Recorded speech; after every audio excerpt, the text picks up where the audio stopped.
এই গল্পটা রহস্যপুর নামের এক গ্রামের, যেখানে হঠাৎই ভয়ের পরিবেশ তৈরি হয়েছিল। সন্ধে হওয়া মাত্রই যে যার নিজের বাড়িতে ঢুকে পড়ত। কেউ কাউকে যতই ডাকুক না কেন, যতই মিনতি করুক, কেউ নিজের বাড়ির দরজা খুলত না। এমনকি তাদের আপনজনকেও ডাকলেও তারা দরজা খুলত না। একদিন ওই গ্রামে শহর থেকে এক পরিবার ছুটি কাটাতে নিজেদের বাড়িতে এলো। তাদের এক সন্তান ছিল, নাম হলো গোলু। যেমন তার নাম তেমনি তাকে দেখতে। আসা মাত্রই গোটা গ্রাম জুড়ে সে দুষ্টুমি করে বেড়াতে লাগলো।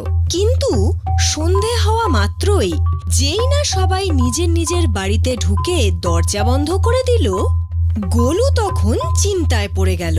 কারণ শহরে তো তার অনেক রাত পর্যন্ত খেলার, জাগার, পড়ার, টিভি দেখার অভ্যেস ছিল। সে জিজ্ঞেস করাতে তার কাকা উত্তর দিল, এক রাতে যখন উনি কাজ করে ফিরছিলেন। আরে, এত গরমের মধ্যেও এভাবে ঝড় বইছে কেন? এটা কোনো ঝড় নয়, এটা আমাদের আসার সংকেত। আমরা যতই গ্রাম ঘুরি না কেন, কিন্তু এই গ্রামের মানুষের মাংসের একটা আলাদা স্বাদ আছে। হ্যাঁ, এক রাত খেলে 4 রাত আর খিদে পায় না। খুব ভালো। রোজ রোজ খেলেও এই লোকগুলো বাড়ির বাইরে বেরোনো বন্ধ করে দেবে। হ্যাঁ, ওরা তো জানেই না যে এখনো পর্যন্ত গ্রামের 12-13 জনকে আমরা খেয়ে ফেলেছি।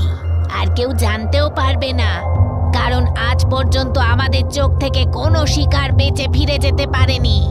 চল, একেও সব সময়ের মতো আমি প্রথমে খাওয়া শুরু করি। দিদি, আজকে আমি আগে খাই?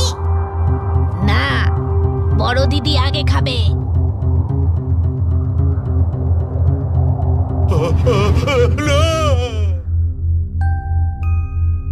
কাকার এই কথা শুনে কাকা এবং গ্রামবাসীদের ওপর গোলুর খুব মায়া হলো। এভাবে কি করে চলতে পারে যে মানুষ রাতে বাইরেই বেরোবে না? তাহলে রাতে বাগানে আম পড়লে কে নিয়ে আসবে? মহুয়া কে আনতে যাবে? চাষের জমি কে দেখাশুনো করবে? এইভাবে চলতে থাকলে একদিন পুরো গ্রাম শেষ হয়ে যাবে। তার কথা শুনে কাকা এবং গ্রামবাসীরা বাধ্য হয়ে বলে যে সেটা তো ঠিকই, কিন্তু কি করা যায়?